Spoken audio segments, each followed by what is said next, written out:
Thomas, you missed a match point the other day. You saved one today. Do you enjoy the drama out there?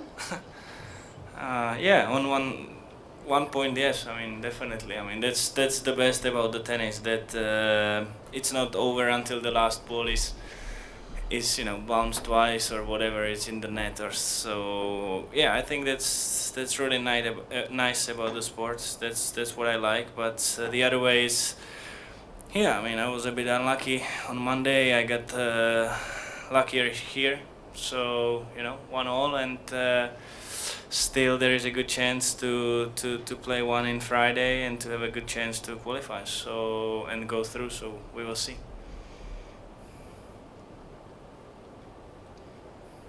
What were your emotions like when you had to face another tie-break that was going to determine the outcome? Were there a few more butterflies perhaps than normal?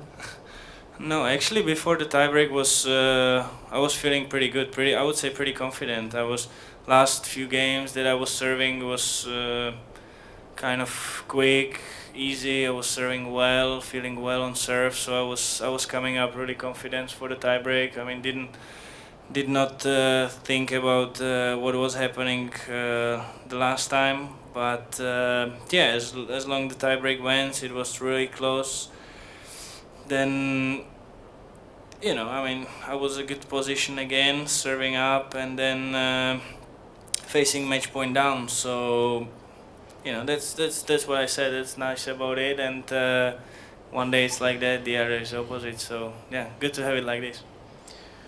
Thomas, over here, was it quite difficult to prepare for that match? Obviously, I guess you probably thought you were going to be facing Andy Murray today. How did you actually go about that? No, I mean, I had enough time to be prepared. I mean, I got the note or the information that Andy is pulled out. I would say quite early. I mean, I get it the day before in the afternoon, so it's enough time to be ready for it. And sometimes you could have it like you play the tournament, you're just preparing for your first round, first match, and then all of a sudden, there is another guy that's gonna come up on the court. So this one was really enough time to be ready for it, and just doesn't affect me at all. Thomas, your second years in a row in London final. Can you talk about how do you draw the experience from last year and makes you feel more comfortable and settled and play best tennis this year? Yes, sure. As I said already before I came here, it's completely different year for me, even to coming for London again. I just made it for a second straight year, which I'm really happy for, and I think this year was tough to say. Maybe even tougher than the year before, and because you need to defend your position, and that's what I did. So, and especially the results right before coming here was way better than the last year. So my form and feeling on court was definitely better, and I already show it in the first match all the way until the end that I was feeling good on court. Today was pretty much the same. So I think my tennis is really really good. I'm experienced well from the last year and know what the matches are a bit different than on the regular tournaments. So yeah, just enjoying to play, and gonna be keep fighting for try to go through. Thomas, you've struggled against Tipsarevic in the past, but obviously you beat him in Paris and managed to turn it around today. What is it about him that makes him so difficult, and what are you doing differently at the moment? Well, yeah, I mean, his game is really solid. I think he that's the way of, I would say, modern and these days tennis. That it's not only about that you know how to play aggressively, but you have to really know how to play defense and to be really covering the court from the both sides, and that's all what he's doing. He has no weakness in none of the shots. Forehand, backhand is pretty much really the same, and he can also make really a lot of damage from his backhand side, which is it's a good for him, and so he's a really really solid player, and